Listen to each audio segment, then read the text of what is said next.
दोस्तों नमस्कार। आज हम इस वीडियो में केवल टिप्पण लेखन या नोटिंग पर ही चर्चा करेंगे, क्योंकि ड्राफ्टिंग अपने आप में एक अलग विषय है। तो इसलिए क्योंकि वर्तमान दौर में सरकारी कार्यालय या संगठन एक विशाल मशीन की तरह हैं जो बहुत दबाव में काम करते हैं। पहले की अपेक्षा काम की मात्रा, जटिलता और विविधता में बहुत अधिक बढ़ोतरी हो गई है। ऐसी परिस्थितियों में कार्य के तीव्र गति से निपटान करने की परम आवश्यकता है। ऐसे में कार्यालय सहायक को नोटिंग लिखने की कला में निपुण होना आवश्यक है। केंद्र सरकार के अधिकांश कार्यालयों, विभागों या अनुभागों में नोटिंग या टिप्पण लेखन मामलों पर कार्रवाई करने का एक महत्वपूर्ण घटक है, क्योंकि वरिष्ठ अधिकारी सामान्यतः निर्णय करने से पहले अपने अधीनस्थ अधिकारियों, कर्मचारियों के विचारों पर निर्भर करते हैं। अतः नोटिंग सरकारी कार्यालयों के कामकाज में एक महत्वपूर्ण स्थान रखता है, जिसे ये पदाधिकारी नोटिंग में लिखते हैं। क्योंकि निर्णय करते समय उन सभी कारणों जिनसे प्रभावित हुए हों का लिखित प्रमाण रखना पड़ता है। फाइलों पर टिप्पणियां इस जरूरत को भलीभांति पूरा करती हैं। अतः टिप्पण लेखन या नोटिंग अपने आप में एक बहुत जरूरी फाइल का अंग। इसलिए आज हम टिप्पण लेखन क्या है और टिप्पण लेखन के कितने प्रकार हो सकते हैं, ऐसे मामले जिनमें टिप्पण लेखन की जरूरत नहीं है उनके बारे में, और ऐसे मामले जिनमें टिप्पण लेखन की आवश्यकता है उनके बारे में अलग अलग चर्चा करेंगे। टिप्पणी लिखने से पहले की जो मामले में जो कार्रवाई होनी चाहिए उसके बारे में भी हम चर्चा करेंगे, क्योंकि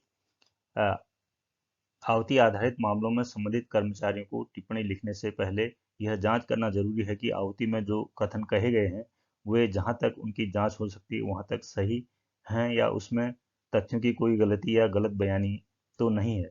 यदि ऐसी कोई त्रुटि पाई जाए तो सर्वप्रथम उसे सुधारना चाहिए। ऐसे मामलों में पाई गई त्रुटि को बताते हुए उच्चतर अधिकारी के अनुमोदन के लिए एक संक्षिप्त टिप्पणी प्रस्तुत करनी चाहिए। ऐसी आवतियों पर आगे की कार्रवाई त्रुटि के सुधार के बाद ही की जानी चाहिए। और अब हम ये भी पता लगाएंगे कि टिप्पण में क्या लिखना चाहिए और टिप्पणी लिखने के लिए क्या दिशा निर्देश होने चाहिए। ये सब चीज़ों पर हम आगे बात करेंगे। टिप्पणी में हम इसके जो उद्देश्य हैं टिप्पणी लिखने के, नोटिंग लिखने के, उसके बारे में चर्चा करेंगे। पत्राचार विस्तारण हेतु टिप्पणी आवश्यक है। टिप्पणी अर्थात किसी भी विचाराधीन दस्तावेज के निस्तारण हेतु तर्कपूर्ण, स्वतःपूर्ण सामग्री की प्रस्तुति तथा सहायक द्वारा फाइल पर लिखे गए सुझाव इत्यादि ये टिप्पणी के लिए होते हैं। तीसरा, टिप्पणी के संदर्भ में पूर्व पत्रों का सार, निर्णय आवती में निहित प्रस्ताव आदि की व्याख्या, आगे की कार्रवाई के संबंध में सुझाव आदि का संक्षिप्त ब्यौरा दिया जाए। टिप्पणी में किसी समस्या, उल्लिखित विषय या आदेश हेतु प्रस्तुत मामलों पर तर्कपूर्ण अभ्युक्तियां अधिकारियों से ली जाती हैं। अब हम आगे इस बात पर चर्चा करेंगे कि टिप्पणी कितने प्रकार की हो सकती है। नंबर एक, प्रशासनिक या नियमित टिप्पणी या एडमिनिस्ट्रेटिव रूटीन नोटिंग। नियमित टिप्पणियां आदेशात्मक, सूचनात्मक या एक दो वाक्यों की होती हैं, जैसे कहा जाए, चर्चा करें, फाइल करें तथा देख लिया इत्यादि। इसके अलावा इसके नियमित टिप्पणियों के कुछ नमूने यहाँ पर हमने दिए हैं, जैसे कृपया फलाने फलाने को मंजूर करें, पावती दें, तत्काल कार्रवाई की जाए, अनुमोदन हेतु प्रस्तुत है, सभी संबंधित नोट करें, आवेदन नामंजूर किया जाए, इसे सबके ध्यान में लाया जाए, स्पष्टीकरण मांगा जाए, सिफारिश के साथ अग्रेसित किया जाए, कृपया निर्देश दें, छुट्टी स्वीकृत की जाए, मामलों पर विचाराधीन आवश्यक कार्रवाई की जा चुकी है, कृपया परिपत्र पर फाइल करें, कृपया शीघ्र अनुपालन करें इत्यादि इत्यादि। इस तरह से हम जो है ये कुछ टिप्पणियों के नमूने यहाँ तो दोस्तों हम टिप्पणियों के प्रकार के बारे में चर्चा कर रहे थे। उसी में अगर हम आगे करें तो तीसरी टाइप की जो टिप्पणी होती है उसको आवती पर आधारित टिप्पणी या नोटिंग बेस्ड ऑन इनवर्ड कर सकते हैं। ये सहायक स्तर से लिखी जाती हैं, जिसमें सहायक आवती में दिए गए विवरण पर कार्यालय स्तर से की जाने वाली कार्रवाई को संक्षेप में अधिकारी के समक्ष प्रस्तुत करते हैं। एक टिप्पणी को लिखते समय हमको किन किन चीज़ों का ध्यान रखना चाहिए। सबसे पहले उसका सब्जेक्ट क्या है, उस पर विचार करना चाहिए। विचाराधीन पत्र के संबंध में सर्वप्रथम पत्र का क्रमांक, संक्षेप में विषय, संकेतक, प्रेषक तथा प्रेषित के नामों का उल्लेख किया जाना चाहिए। उसके बाद टिप्पण एवं आलेखन के दूसरे स्तर में वाद प्रश्न तथा कारण रीजन, विचाराधीन पत्र में उठाया गया प्रश्न या समस्या क्या है इस बारे में ध्यान रखना चाहिए। विचाराधीन पत्र में क्या मांग की गई है तथा उसका क्या कारण है, इसका संक्षिप्त विवरण प्रस्तुत करना चाहिए, जिससे अधिकारी को प्रस्तुत सामग्री समझने में आसानी हो। इसके अलावा तीसरा स्टेज इसका यह है कि प्रकरण विशेष तथा नियम क्या है।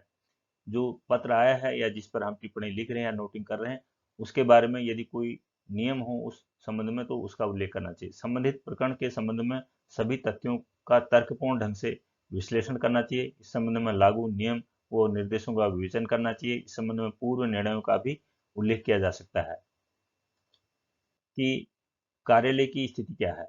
कार्यालय की वर्तमान प्रशासनिक स्थिति व परिस्थिति पर विचार करना आवश्यक होता है और कार्य की स्थिति का उल्लेख कर वर्तमान मांग या औचित्य टिप्पणी में प्रस्तुत करना अनिवार्य है।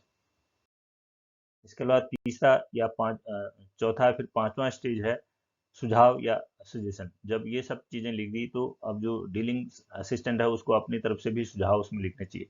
उसमें निष्पक्षता के मामलों में अनुवर्ती कार्रवाई हेतु सुझाव प्रस्तुत करना है। सुझाव तर्कपूर्ण सुझाव होने चाहिए। इसके अलावा इसके समापन में जो है फाइल संचालन की जो प्रक्रिया होती है, अपने हस्ताक्षर, पदनाम और दिनांक का उल्लेख करना चाहिए। फाइल संचालन प्रक्रिया के अनुसार प्रस्तुत किए जाने वाले उच्च अधिकारी का पदनाम का उल्लेख करना चाहिए। तो इस तरीके से हम एक जो फाइल प्रस्तुत करते हैं, नोटिंग जब शुरू करते हैं तो उसको इस तरह से हम नोटिंग को पूरा कर सकते हैं। दोस्तों, इसके अलावा जब हम सरकारी कार्यालयों में कार्य करते हैं तो कुछ दूसरी बातों का भी ध्यान रखना होता है। इसमें राजभाषा अधिनियम 1963 यथा संशोधित 1967 की धारा 3(3) के सेक्शन 3(3) के बारे में विशेष उल्लेख किया जाता है, जिसमें कि उक्त जो कागज द्विभाषी रूप में जारी करना उनको आवश्यक होता है और उनका ये संवैधानिक अनिवार्यता होती है। इस तरह के कागजात हैं जैसे सामान्य आदेश, अधिसूचनाएं, notification, agreement, permit, tender notice, नियम रूल्स, सूचनाएं, संविदा, कॉन्ट्रैक्ट्स, लाइसेंस, टेंडर फॉर्म, संकल्प, रिजोल्यूशन, प्रेस विज्ञप्तियां, प्रेस नोट इत्यादि, इनको द्विभाषी रूप में कार्यालयों द्वारा जारी करना अति आवश्यक होता है। नोटिंग पर आज का वीडियो हम यहीं पर समाप्त करते हैं। क्योंकि ये बहुत लंबा वीडियो हो जाए इसलिए हमने केवल नोटिंग भाग को लिया। ड्राफ्टिंग भाग हम दूसरी किसी वीडियो में लेंगे। यदि आपको यह वीडियो शिक्षाप्रद एवं दिलचस्प लगा हो तो कृपया इसे लाइक, शेयर एवं सब्सक्राइब करना न भूलें। वीडियो को देखने के लिए बहुत बहुत धन्यवाद साथियों। नमस्कार। जय हिंद।